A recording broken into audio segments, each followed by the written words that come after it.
에스겔 39장 11절에서 20절까지의 말씀을 제가 봉독하겠습니다.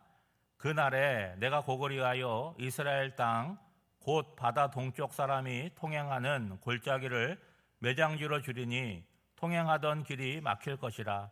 사람이 거기에서 곡과 그 모든 무리를 매장하고 그 이름을 하몬곡의 골짜기라 일컬으리라.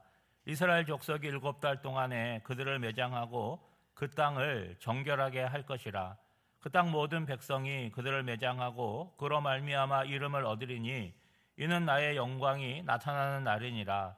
주 여호와의 말씀이니라. 그들이 사람을 택하여 그 땅에 늘 순행하며 매장할 사람과 더불어 지면에 남아있는 시체를 매장하여 그 땅을 정결하게 할 것이라. 7달 후에 그들이 살펴보되 지나가는 사람들이 그 땅으로 지나가다가 사람의 뼈를 보면 그 곁에 편말을 세워 매장하는 사람에게 가서 하몬곡 골짜기에 매장하게 할 것이요 성읍의 이름도 하모나라 하리라. 그들이 이같이 그 땅을 정결하게 하리라. 주 여호와께서 이같이 말씀하셨느니라. 너 인자야, 너는 각종 새와 들의 각종 짐승에게 이르기를 너희는 모여오라. 내가 너희를 위한 잔치 곧 이스라엘 산 위에 예비한 큰 잔치로 너희는 사방에서 모여 살을 먹으며 피를 마실지어다. 너희가 용사의 살을 먹으며 세상 왕들의 피를 마시기를 바산에 살진 짐승 곧 순양이나 어린 양이나 염소나 수송아지를 먹듯 할지라. 내가 너희를 위하여 예비한 잔치의 기름을 너희가 배불리 먹으며 그 피를 취하도록 마시되 내 상에서 말과 기병과 용사와 모든 군사를 배부르게 먹을지니라 하라. 주 여호와의 말씀이니라. 아멘. 오늘 본문은 고개 군대가 완전히 패배한 뒤 그 심판이 얼마나 철저하고 완전한지를 보여줍니다. 두 개의 장면으로 나눠볼 수가 있는데 하나는 시체를 매장하는 장면이고 또 하나는 새와 들짐승들이 시체를 먹는 모습입니다. 여러분, 순서적으로 보면 뒤에 것이 먼저 나올 것이고 시체를 매장하는 것은 그 다음에 나오겠죠. 여러분, 전쟁이지 않습니까? 전쟁의 참혹함이라고 하는 것은 우리가 영화를 보거나 책으로 읽는 것보다 훨씬 더 참혹할 것입니다. 여러분, 11절에 보면 하나님께서는 고객에게 이스라엘 땅에 매장지를 주겠다고 말씀을 하십니다.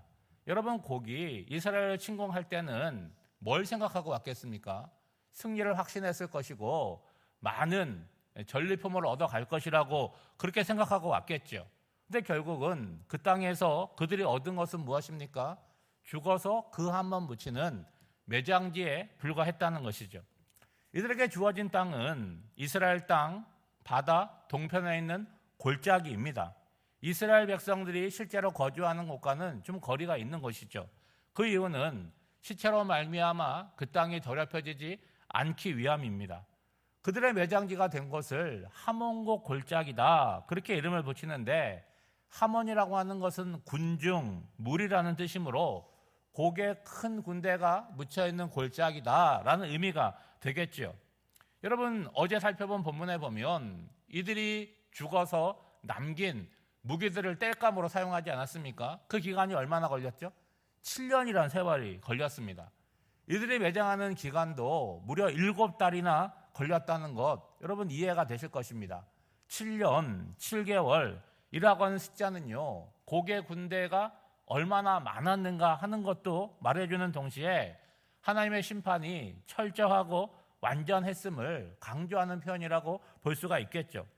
여러분, 13절에서 16절에 보면 이스라엘 백성 모두가 이들을 매장하는 일에 참여를 합니다.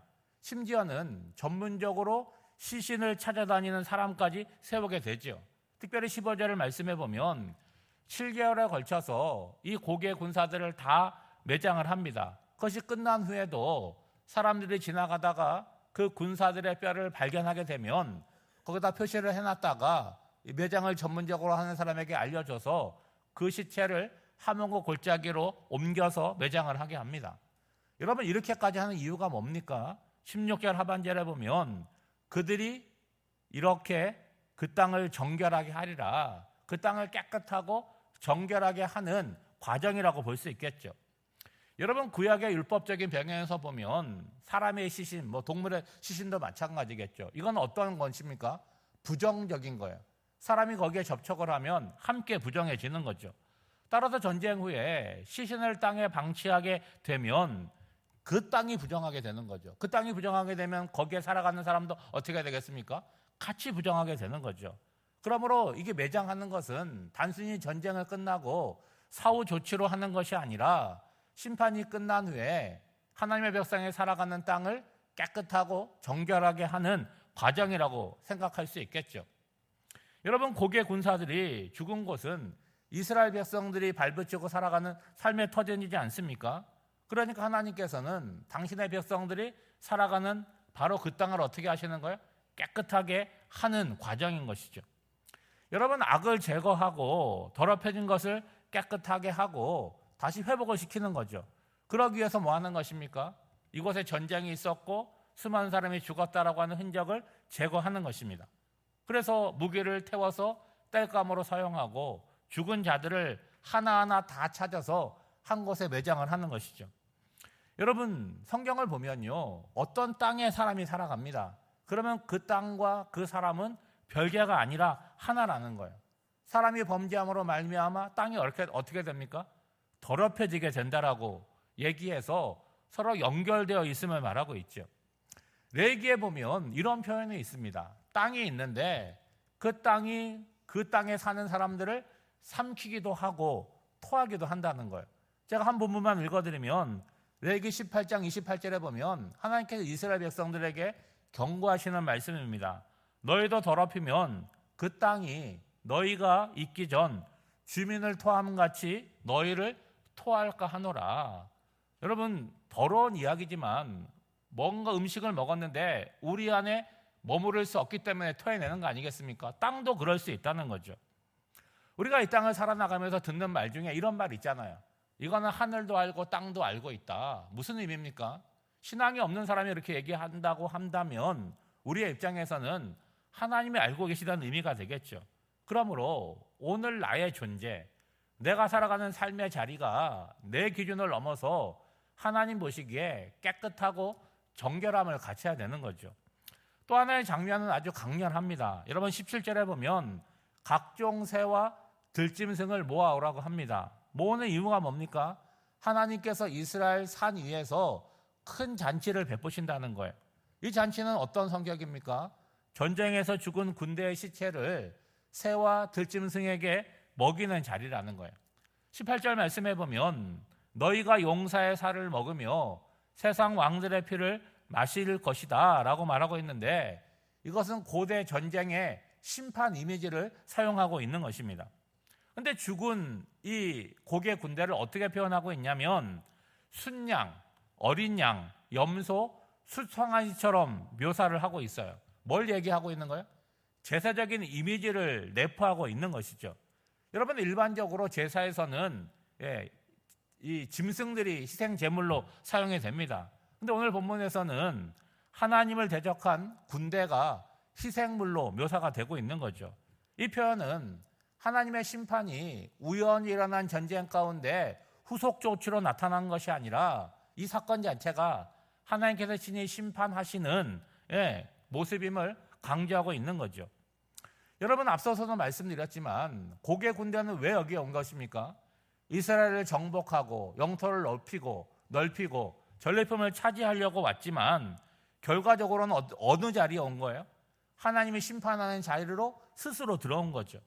여러분, 이 장면이 어디에도 나오냐면 성경의 가장 마지막 책인 요한계시록 19장에도 유사하게 나옵니다. 그곳에서도 천사가 공중에 있는 새들에게 큰 잔치로 모이라고 하면서 뭘 먹냐?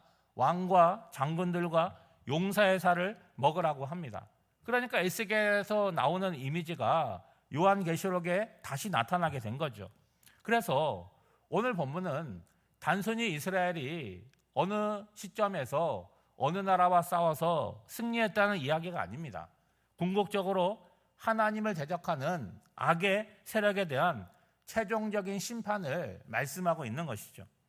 사랑하는 여러분, 우리가 지금 고개 심판의 내용을 2장에 걸쳐서 살펴보는데 초점이 뭡니까? 하나님의 심판이 있는데 어떻게 심판이 이루어진다는 거예요? 철저하게 이루어진다는 거죠. 무엇보다도 오늘 하나님의 백성된 우리가 살아가는 삶의 자리가 정결하기를 원하신다는 거예요. 여러분, 정결이라고 하는 것, 깨끗함이라고 하는 것은요, 저절로 이루어지지 않습니다. 여러분 살아보셔서 아시겠지만 여러분이 살아가는 집 얼마나 자주 청소하세요? 매일 청소하잖아요. 매일 청소하면 와, 깨끗하다 티가 납니까? 아니요. 더럽다는 티가 나지 않을 뿐이에요. 근데 하루만 청소하지 않아도 질서가 엉그러지고 정결함을 잃어버리게 되는 거죠. 여러분, 신앙생활도 마찬가지입니다. 우리가 주일을 성수하고 그리고 하나님의 말씀을 듣고 하나님의 백성으로 살아간다는 것, 어떤 분들에게는 뭐 어려운 것이 아니고 당연한 것처럼 보이지만 전체 교우들을 볼 때 그게 쉬운 것이 아니라는 거예요. 게다가 신앙생활을 하는데 내가 정체되어 있다? 퇴보하고 있다? 이것에 이르지 않고 내가 조금이라도 성장하고 성숙하고 있다? 이건 훨씬 더 어렵다는 거죠. 그러면 그런 것들이 어떻게 이루어지겠습니까? 매일매일 말씀을 읽고 묵상하고 기도하는 시간을 통해서 나타나는 거죠. 여러분, 오늘 하루 새벽 기도했다고 뭐가 달라집니까? 한 일주일 기도 생활했다고 성경 읽었다고 달라집니까? 티가 나지 않죠. 근데 그런 시간들이 쌓이고 쌓여서 어느 시점에는 나도 알고 내 주변도 내가 신앙인이라고 하는 것을 알고 인정하는 날이 오게 되는 거죠. 여러분, 오늘 한 날도 우리 인생의 하루이고 또 신앙생활의 하루이지만 오늘 말씀을 기억하면서 내 자신이 정결해지고 내가 살아가는 삶의 자리를 깨끗하고 정결하게 세워가는 저와 여러분이 되시기를 주님의 이름으로 축복합니다. 기도하겠습니다. 하나님 아버지, 연약하고 유한한 인생을 기억하옵소서. 이 땅을 살아가는 동안 남은 날을 계수하는 지혜를 주사 삶의 자리를 정결하고 거룩하게 가꾸어 가게 하옵소서. 성도들의 삶을 축복하사 정체되고 퇴보하는 신앙이 아니라 독수리가 날개치며 올라가면 같이 성장하고 성숙됨의 자리로 나아가게 하옵소서. 갑작스럽게 장례를 당한 가정을 위로하시고 천국의 소망으로 채워주시옵소서. 육신의 연약함과 질병으로 치료하는 성도들의 마음을 평안케 하시고 회복의 은총을 베풀어 주옵소서. 어제 새벽에 깨워주셔서 주의 전에 나와 말씀을 듣고 기도하는 성도들을 축복하여 주시사 이 시간이 우리의 하루 가운데 주님을 만나는 가장 귀한 시간으로 채워질 수 있도록 은혜를 내려 주시옵소서. 오늘 한 날의 삶도 우리를 사랑하시는 성령 하나님께 온전히 맡겨드리오며 이 모든 간구를 예수님의 이름으로 기도하옵나이다. 아멘.